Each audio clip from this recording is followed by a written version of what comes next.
ได้มาเรียนเนาะเกี่ยวกับระบบ AI คักหลายเนาะที่ได้มาเรียนมื้อนี้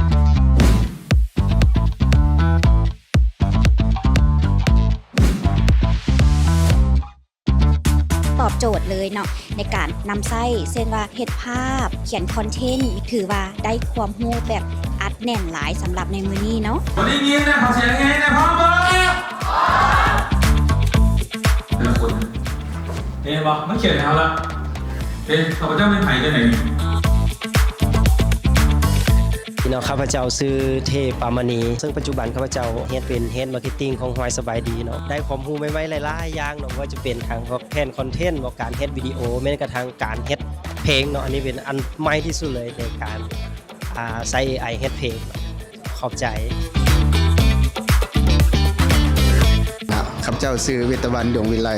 บริษัทเพื่อนมิตรจัดหางานจำกัดนะต้องขอบใจกับทางทีมงานเพื่อนได้ฝึกอบรมเกี่ยวกับการนำใช้ AI ของมื้อนี้เนาะปัจจุบันและอนาคตที่ว่าสำคัญหลายเกี่ยวกับธุรกิจของพวกเราเนาะถือว่าในมื้อนี้ได้ความรู้ค่อนข้างที่หลายสุดเลยล่ะมื้อนี้เนาะได้รับรู้เกี่ยวกับเรื่องของระบบการนำใช้ AI แท้ๆการเขียนคำสั่งแนวใดการที่จะสร้างคอนเทนต์ที่จะล็อกมันไว้อันใดแนวใดถือว่าเป็นเรื่องที่ดีที่สุดสำหรับของสัตว์ของเราในมื้อนี้เนาะ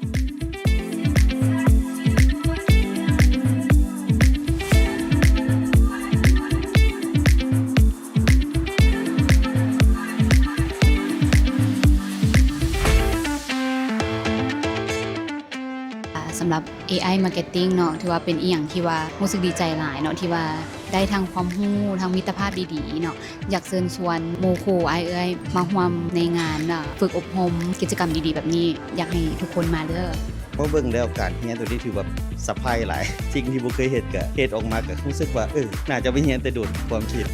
รู้สึกมั่นใจขึ้นในการเฮ็ดธุรกิจว่ามันต้องก้าวไปข้างหน้าให้ได้เฮามาเบิ่งแล้ว AI มันพัฒนาขึ้นหลายฉะนั้นลองเรียนเบิ่งก็บ่เสียหายแต่ว่าเรียนมาแล้วก็ถือว่าประทับใจหลาย